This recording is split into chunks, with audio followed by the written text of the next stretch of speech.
प्यारे बच्चों, कोविड-19 के कारण इस समय आपका विद्यालय आना स्थगित है। ऐसे में आपकी पढ़ाई निरंतर जारी रहे, इसीलिए हम लेकर आए हैं डिजी साथ कार्यक्रम। इसके माध्यम से आप प्रत्येक दिन सोमवार से शुक्रवार तक पूर्वाह्न 10 से 12 तथा अपराह्न 1 से 2 बजे तक अपनी अपनी कक्षाओं के अनुरूप कार्यक्रम देख सकेंगे। अब पढ़ाई नहीं रुकेगी। स्कूली शिक्षा एवं साक्षरता विभाग झारखंड।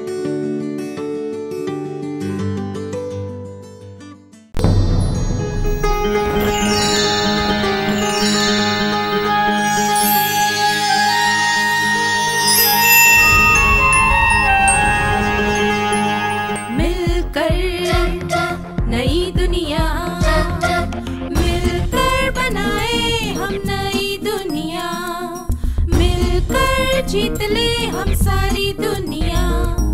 बीच हमें आज बोने दो, रोज उसे थोड़ा बढ़ने दो।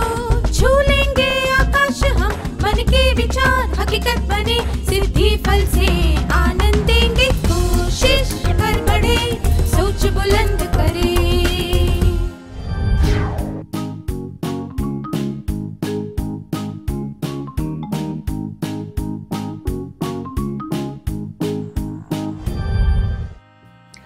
नमस्ते छात्रों, कैसे हैं आप सब। पिछले सत्र में हमने सीखा था कि रचनात्मकता से सोचने वाला व्यक्ति खुला दिमाग रखता है, पक्षपात से दूर रहता है, जिज्ञासु होता है, चुनौतियों का सामना करने के लिए तैयार होता है, उपयोगी रूप से असंतुष्ट होता है। इस सत्र में हम रचनात्मकता से सोचने वाले व्यक्ति के अन्य लक्षणों के बारे में बात करेंगे। किसी भी नए विचार पर पहले चर्चा करनी पड़ती है, इसके बाद उसको सहमति मिलती है और फिर वो स्वीकार होता है। जीवन के हर पहलू के लिए इस प्रक्रिया को अपनाया जा सकता है। उदाहरण के तौर पर अंग्रेजी सीखने के लिए आप लोगों से सुझाव और राय ले सकते हैं और खुद भी जानकारी इकट्ठा कर सकते हैं। इसके बाद आप सबसे उचित सुझाव चुन सकते हैं। रचनात्मकता से सोचने वाला व्यक्ति विचारों की एक सूची बनाता है और जरूरत पड़ने पर उन विचारों पर उचित रूप से अमल करता है। अब इस परिस्थिति पर ध्यान दीजिए। मोहन एक छोटे से गांव में बड़ा हुआ और वहीं उसने प्राथमिक शिक्षा प्राप्त की। उसने अपनी माध्यमिक और उच्च शिक्षा एक छोटे नगर में पूरी की। अब वो जयपुर की एक जानी मानी संस्था से MBA की पढ़ाई कर रहा है। वहां सभी लोग अंग्रेजी में बात करते हैं और मोहन को अंग्रेजी समझने में बहुत परेशानी होती है। उसे केवल हिंदी भाषा आती है। उसे क्या करना चाहिए? एक, उसे अपनी पढ़ाई छोड़ देनी चाहिए। दो, उसे यह सोचना चाहिए कि उसे अंग्रेजी सीखने का एक मौका मिला है। तीन, उसे दूसरों से अनुरोध करना चाहिए कि वे उसके साथ हिंदी में बात करें।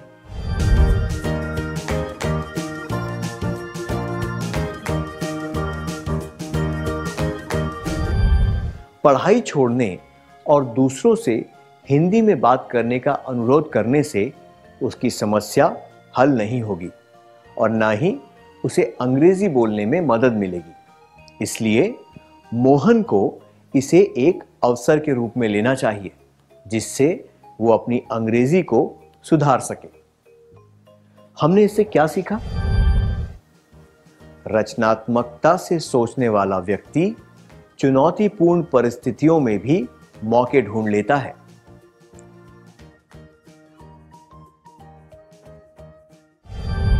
एक और परिस्थिति पर ध्यान दीजिए। आप अपने माता पिता की इकलौती संतान हैं। आपकी मां की तरक्की हुई है और उनका तबादला दूसरे शहर में हो गया है। वो केवल सप्ताह के अंत में घर आ सकती हैं। आपके पापा को भी काम के सिलसिले में अलग अलग जगहों पर जाना पड़ता है।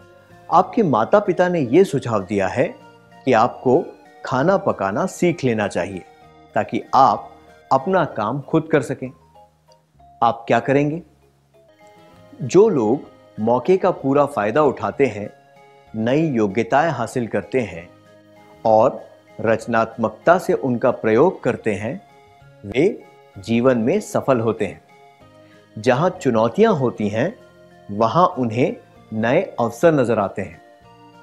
आशा करता हूं कि आप भी अपने जीवन में सफलता प्राप्त करने के लिए इन बातों पर अमल करेंगे। अब मैं आपको एक कहानी सुनाता हूं। एक राजा चाहता था कि उसके पुत्र सोच समझकर पैसे खर्च करना सीखें। उसने अपने तीनों पुत्रों को बुलाया और उन्हें एक चुनौती दी। उसने तीनों को एक जितने पैसे दिए और समान आकार के 3 कमरे दिखाए। प्रत्येक पुत्र को उन पैसों से एक कमरे में कुछ भरने को कहा गया। तीनों के पास ज्यादा पैसे नहीं थे। पुत्रों ने अपना काम पूरा किया और फैसले का दिन आ गया। पहले पुत्र ने पूरे कमरे में गाय का गोबर भर दिया। दूसरे पुत्र ने कमरे में पशुओं का चारा भर दिया।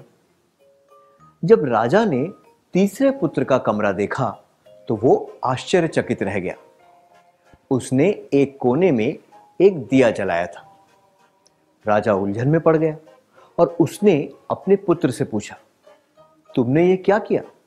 यहां तो दिए के अलावा कुछ भी नहीं है।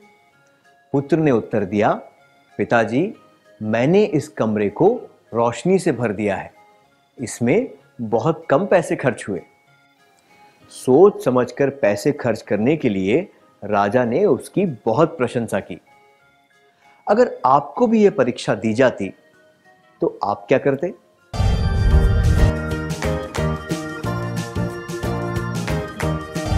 रेडियो या संगीत के किसी यंत्र की मदद से कमरे को संगीत से भरा जा सकता है। अगरबत्ती जलाकर कमरे को खुशबू से भरा जा सकता है और ऐसा करने में ज्यादा पैसे भी खर्च नहीं होंगे, है ना? बस थोड़ी सी कल्पना शक्ति की आवश्यकता होती है। तो हमने इससे क्या सीखा? रचनात्मकता से सोचने वाले व्यक्ति का एक लक्षण यह है कि वो कल्पना शक्ति का प्रयोग करता है। रचनात्मकता से सोचने वाला व्यक्ति कल्पना शक्ति का असरदार प्रयोग करता है। अब आपकी क्षमता और कल्पना शक्ति के लिए एक परीक्षा है। यहां पर कांच का एक डिब्बा है और 10 रुपए हैं। आपको यह सोचना है कि केवल 10 रुपए खर्च करके इस डिब्बे को किस चीज से भरा जा सकता है जो सबके काम आए। क्या हम कुछ संभावनाओं के बारे में चर्चा करें? हम 10 रुपए से एक नींबू, थोड़ी शक्कर और पानी मिलाकर नींबू पानी बना सकते हैं। सबको एक एक चम्मच नींबू पानी चखने के लिए दिया जा सकता है। आप एक छोटी सी मछली खरीदकर कांच के डब्बे में पानी भरकर मछली का घर भी बना सकते हैं। मछली को तैरते हुए देखने का आनंद सब लोग ले सकते हैं। या फिर आप इसमें पानी भरकर ऊपर फूल डाल सकते हैं। तैरते हुए फूल देखना भी सबको अच्छा लगता है। आप इन पैसों से एक पेंसिल और कागज के टुकड़े खरीद सकते हैं। हर एक टुकड़े पर एक सुंदर विचार लिखा जा सकता है जिसे सभी छात्र रोज पढ़ सकते हैं। ये सुंदर विचारों का एक संदूक बन सकता है। क्या हम रचनात्मकता से सोचने वाले व्यक्ति के लक्षण देखें? क्या आपको ये चित्र याद है? हमें वही दिखता है जो हम देखना चाहते हैं। अगर हम फूलदान देखना चाहेंगे तो हमें वो दिखेगा और हम चेहरे देखना चाहेंगे तो हमें वही दिखेगा। अब इस घटना के बारे में पढ़िए। बंधक व्यक्ति ने ट्विटर का प्रयोग करके खुद को छुड़ाया। जब बंदी बनाने वाले व्यक्ति ने अपने नए फोन के लिए उससे मदद मांगी। 5 महीनों से बंधक एक पत्रकार ने ट्विटर के द्वारा यह संदेश भेजा कि वो जिंदा है। जब उसे बंदी बनाने वाले व्यक्तियों ने फोन पर इंटरनेट चलाने के लिए उससे मदद मांगी, तब उसने ये काम किया। एक उग्रवादी ने अपने फोन पर इंटरनेट चलाने के लिए मदद मांगी और कोसुके सुनियोका ने ट्वीट किया, मैं जिंदा हूं पर जेल में हूं। पिछले सप्ताह उसे हिज़्ब-ए इस्लामी समूह ने रिहा करवाया। हमने इससे क्या सीखा?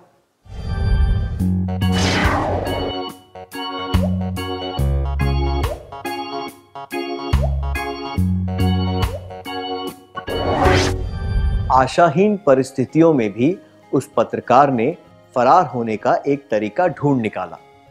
उसने अपने दोस्तों और दुनिया वालों को एक संदेश भेजा। उसे ये विश्वास था कि वो इस समस्या से बाहर निकल पाएगा। इसी विश्वास के कारण वो उग्रवादियों के चंगुल से बाहर निकल पाया। उन सब लोगों के बारे में सोचिए जिन्होंने पहली बार किसी चीज का आविष्कार किया था। उदाहरण के लिए राइट ब्रदर्स।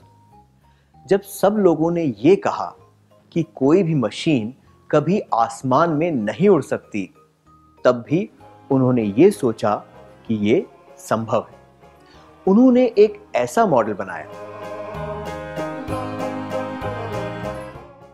लोगों के नकारात्मक विचार सुनने के बाद भी उन्होंने अपनी सकारात्मक सोच को नहीं छोड़ा। रचनात्मक व्यक्ति की यही निशानी होती है।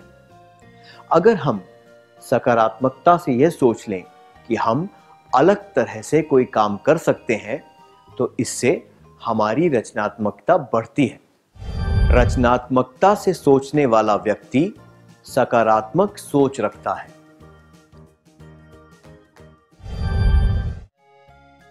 ये थॉमस अल्वा एडिसन है। इस वैज्ञानिक ने सबसे ज्यादा आविष्कार किए हैं। अपने 1000वें प्रयास में ये बिजली का बल्ब बनाने में सफल हुए। जब उनसे पूछा गया कि उन्हें अपने असफल प्रयासों के बारे में क्या कहना है, तब उन्होंने जवाब दिया कि उन्होंने बल्ब ना बनाने के 999 तरीकों के बारे में पता चला है। हमने इससे क्या सीखा? रचनात्मकता से सोचने वाले व्यक्ति का एक गुण यह होता है कि उसमें अपनी गलतियों से सीखने की दृढ़ता और चाह होती है। रचनात्मकता से सोचने वाला व्यक्ति दृढ़ता दर्शाता है, अपनी गलतियों से सीखता है। इन सभी गुणों को खुद में विकसित करने के लिए और रचनात्मकता से जीवन जीने के लिए आपको हमारी शुभकामनाएं। क्या अब हम सत्र का सार संक्षेप कर लें? रचनात्मकता से सोचने वाला व्यक्ति खुला दिमाग रखता है, पक्षपात से दूर रहता है, जिज्ञासु होता है, चुनौतियों का सामना करने के लिए तैयार होता है, उपयोगी रूप से असंतुष्ट होता है, विचारों की एक सूची बनाता है और जरूरत पड़ने पर उन विचारों पर उचित रूप से अमल करता है, चुनौतीपूर्ण परिस्थितियों में भी अवसर ढूंढ लेता है, कल्पना शक्ति का असरदार प्रयोग करता है, सकारात्मक सोच रखता है, दृढ़ता दर्शाता है, अपनी गलतियों से सीखता है।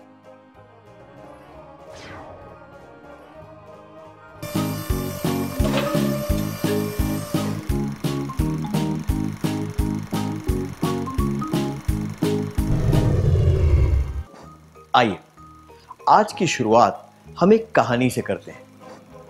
आप स्कूल के बगीचे में पाइप से पानी डाल रहे हैं। आपसे छोटा एक विद्यार्थी आपके पास आकर मदद मांगता है। 3 फीट गहरे और सकरे गड्ढे में उसकी टेनिस गेंद गिर गई है, जिसे वो निकालना चाहता है। आप हाथ डालकर गेंद निकालने की कोशिश करते हैं, पर वो नहीं निकलती। गेंद निकालने के लिए आप क्या करेंगे? आप उस गड्ढे को पानी से भर सकते हैं। ऐसा करने से गेंद तैरकर ऊपर आ जाएगी। गेंद को गड्ढे से निकालने के लिए आपने एक व्यवस्थित तरीके या फिर दूसरे शब्दों में कहें तो एक तकनीक का इस्तेमाल किया। वास्तव में देखा जाए तो आपने एक रचनात्मक तकनीक का प्रयोग किया। रचनात्मक सोच को सुधारने के लिए क्या हम कुछ और तकनीकों के बारे में सीखें? एक तकनीक जिससे रचनात्मक सोच को बढ़ावा मिलता है वो है रूपकों का प्रयोग। कविता पढ़ते वक्त हमने रूपक के बारे में जरूर जाना होगा, है ना? अगर हमें किसी के गुणों के बारे में बात करनी है तो हम अक्सर रूपक का प्रयोग करते हैं। उदाहरण के तौर पर हम कहते हैं कि वो तो शेर दिल है, किसी के साहस के बारे में बताने के लिए, या फिर वो तो कोयल जैसी है, किसी की मधुर आवाज के बारे में बताने के लिए, या फिर उसका दिल तो सोने का है, किसी उदार दिल वाले व्यक्ति के बारे में बताने के लिए। ये रूपक सकारात्मक गुणों के बारे में बताते हैं। नकारात्मक गुण बताने के लिए हम इस तरह की बातें भी कहते हैं, वो तो गुड़कना लोटा है, किसी व्यक्ति के बारे में बताने के लिए जिस पर भरोसा न किया जा सके। वो तो लोमड़ी है, किसी चालाक व्यक्ति के बारे में बताने के लिए। अरे वो तो गिरगिट है, किसी व्यक्ति के बारे में बताने के लिए जो बदलता रहता है। रूपकों का प्रयोग करके हम अपनी रचनात्मक सोच को सुधार सकते हैं। क्या अब हम एक क्रियाकलाप करें? स्क्रीन पर रिक्त स्थान के साथ कुछ वाक्य दिखाए जाएंगे और प्रत्येक वाक्य को पूरा करने के लिए संकेत भी दिए जाएंगे। इन वाक्यों को पूरा करने के लिए आपको रूपक का प्रयोग करना है। सुशील एक क्या है? उस कैदी पर पुलिस वाले किस तरह की आंखें जमाए हुए हैं? समय क्या होता है? रवि का दिल तो किसके जैसा है? विलेन कैसे होते हैं?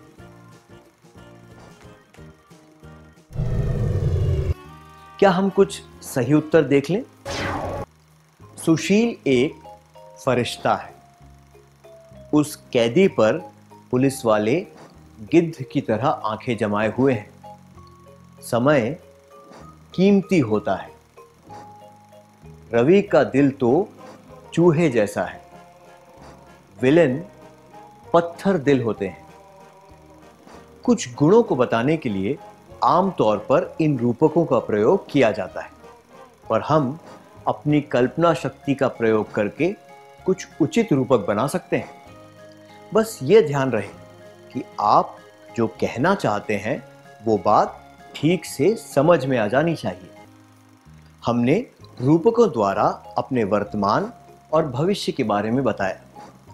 ऐसा हो सकता है कि कुछ समय बाद हम अलग तरह के रूपकों के बारे में बात करें। हम अपने विचार व्यक्त करने के लिए चित्रों का प्रयोग भी कर सकते हैं और इन चित्रों की मदद से ये देख सकते हैं कि हमने कितनी प्रगति की है और हम किस ओर बढ़ रहे हैं। इससे ये भी सुनिश्चित होगा कि हम सच्चाई से अपने लक्ष्य को प्राप्त करने के लिए डटे रहेंगे। प्रत्येक व्यक्ति एक से ज्यादा रूपकों का प्रयोग भी कर सकता है, क्योंकि हर व्यक्ति के कई पहलू होते हैं। अलग अलग समय पर हम अलग अलग पहलुओं के लिए नए रूपकों का प्रयोग कर सकते हैं। उदाहरण के लिए, मैंने अभी अभी वॉलीबॉल सीखना शुरू किया है। मैं इस रूपक के बारे में सोच सकता हूं कि बॉल से एक बीज फूट रहा है। जैसे जैसे मेरी योग्यताएं सुधरेंगी, मैं ये सोच सकता हूं कि वो बीज अब एक छोटा पौधा बन गया है। मेरी योग्यता के अनुसार, जैसे कि राज्य या राष्ट्रीय स्तर पर खेलना, मैं इसे एक बड़े पौधे या पेड़ के रूप में बता सकता हूं। वॉलीबॉल खेलने के साथ साथ मैं संगीत भी सीख रहा हूं। संगीत में दक्षता दर्शाने के लिए मैं ऐसे चिन्ह का प्रयोग कर सकता हूं। जैसे जैसे मेरे संगीत में सुधार आएगा, मैं इन चिन्हों की संख्या बढ़ा सकता हूं, जिससे ये पता चले कि मैंने कितना विकास किया है। मेरी योग्यताओं में जो सुधार आया, उसके आधार पर मैं दोनों योग्यताओं से संबंधित चिन्हों को बदल भी सकता हूं। मुझे यकीन है कि आपको अपने दोस्तों के लिए सकारात्मक रूपक बताकर अच्छा लगा होगा। जब आपके दोस्तों ने आपके सकारात्मक गुणों के बारे में रूपक बताए तो आपको भी गर्व महसूस हुआ होगा। जब रूपकों का प्रयोग होता है तब कविता जन्म लेती है। क्या आपको पता है कि जब आप नए और अलग अलग रूपक ढूंढते हैं तब आपकी भाषा में सुधार आता है और आप एक कवि की तरह सोचने लग जाते हैं। हम मूक अभिनय के खेल के द्वारा भी दूसरों को उनके रूपकों के बारे में बता सकते हैं, पर हमें उनके नकारात्मक गुणों पर ध्यान नहीं देना चाहिए और उनका मजाक नहीं उड़ाना चाहिए। अब एक क्रियाकलाप का समय है। आपको एक व्यक्ति के लिए जन्मदिन का कार्ड बनाना है जिसे आप पसंद करते हैं। आपको एक रूपक चिन्ह बनाना है जो उस व्यक्ति के बारे में कुछ बताता है। उदाहरण के लिए, जो व्यक्ति हमेशा मजाक करता है उसके लिए आप बहुत सारे मुस्कुराते हुए चेहरे बना सकते हैं। आपने ये कार्ड जिस व्यक्ति के लिए बनाया है उसके जन्मदिन पर उसे ये कार्ड जरूर दें। इससे उस व्यक्ति को बहुत खुशी मिलेगी। अब तक आपने रूपक का प्रयोग करके किसी के सकारात्मक गुणों के बारे में बताया। आपने चित्र, कार्ड इत्यादि बनाकर किसी व्यक्ति की सराहना की जिससे आपको भी खुशी मिली। ऐसा करने से बहुत से उद्देश्य पूरे हुए। इसलिए रचनात्मक सोच से हम एक तकनीक का प्रयोग अलग अलग परिस्थितियों में कर सकते हैं। इससे कई उद्देश्य भी पूरे हो जाते हैं।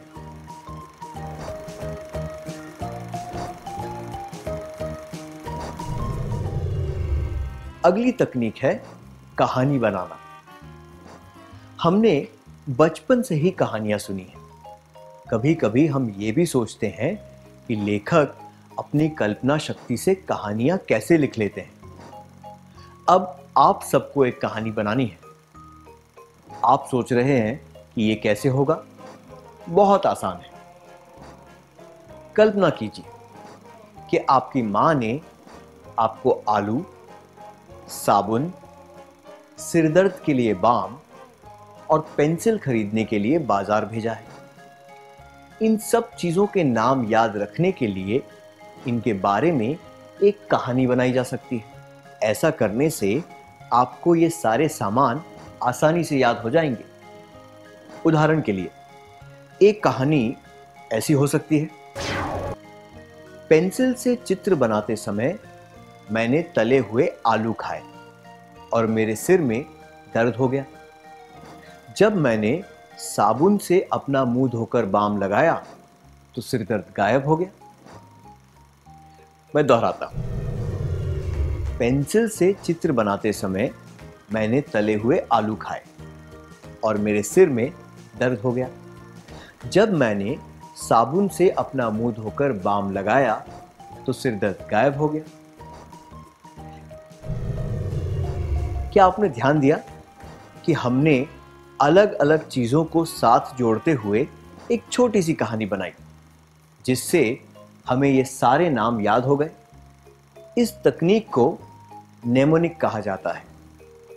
इस सूची को याद करने के लिए हम सब अपनी सुविधा के अनुसार एक नेमोनिक तैयार कर सकते हैं।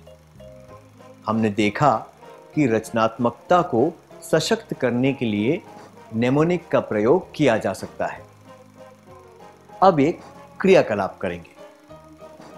आपको कुछ चीजों की एक सूची दी जाएगी। आपको इन शब्दों को जोड़ते हुए एक कहानी बनानी है। ये शब्द हैं चमड़े के जूते, संतरा, कहानी की किताब और गुड़िया। आपको इन शब्दों का प्रयोग करके एक छोटी सी कहानी बनानी है। मैं चमड़े के जूते पहनकर संतरे खरीदने गया, पर उसकी जगह मैं कहानी की किताब पढ़ती हुई एक गुड़िया खरीद लाया।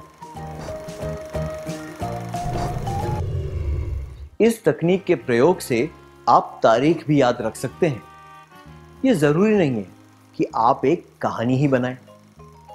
आप 2 पंक्तियां भी लिख सकते हैं। उदाहरण के लिए, वो था सन 1492 जब कोलंबस निकल पड़ा महासागर में।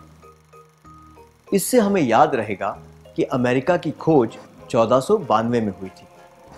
इसी तरह हम लोगों के चेहरे याद रखने के लिए उनको किसी जाने माने व्यक्ति के साथ जोड़ सकते हैं, पर यह बेहतर होगा कि हम सकारात्मक पहलुओं पर ध्यान दें और उन्हें किसी अनुचित गुण या लक्षण से ना जोड़ें। उदाहरण के लिए, मैं अपनी एक दोस्त की दोस्त से मिला। उसका चेहरा और उसके बाल देखकर मुझे इंदिरा गांधी याद आई। उसे याद रखने के लिए मैंने मन में ये सोचा, ऐसा लग रहा है कि मैं पुस्तकालय में इंदिरा गांधी जी से मिला था। आज तक भी ये बात सोचकर मैं उसे आसानी से याद रख पाता हूं। रचनात्मक सोच से हमें ऐसी तकनीकें बनाने में मदद मिलती है जिनसे हम नाम, नंबर, चेहरे इत्यादि याद रख सकते हैं।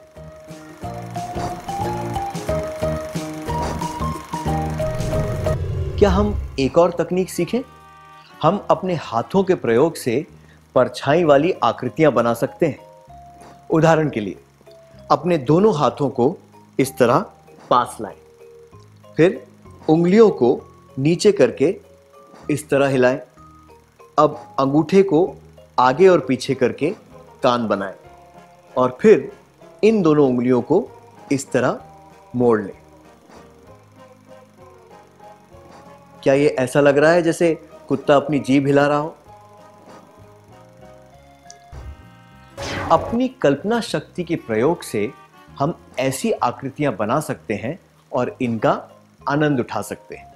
उदाहरण के लिए, अगर मैं कहूं मूर्ति और दूसरा व्यक्ति कहे मूर्तिकार, तीसरा व्यक्ति कहे तराशना, चौथा व्यक्ति कहे लोहा और पांचवा कहे पाइप, छठा कहे पानी, सातवां कहे मछली, फिर आठवां व्यक्ति कोई शब्द ना बता पाए तो खेल खत्म हो जाएगा। नया खेल तब शुरू होगा जब अगला व्यक्ति एक नया शब्द कहेगा। आशा है कि आपको यह समझ आ गया होगा। क्या हम शुरू करें?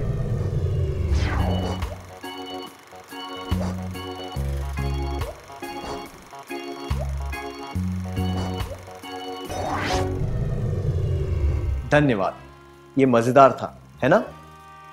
इसी तरह हम एक और खेल खेल सकते हैं जिसमें कुछ शब्दों को दूसरे शब्दों से बदलना है। उदाहरण के लिए, मैं एक वाक्य कहूंगा, एक सिपाही ने एक पदक जीता।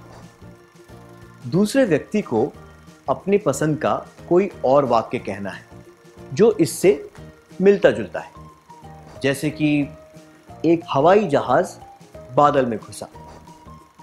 अगला व्यक्ति कुछ ऐसा कह सकता है कि गाय ने घास खाई। फिर अगला व्यक्ति ऐसा कह सकता है कि एक हाथी ने चित्र बनाया इत्यादि। क्या आप समझ गए?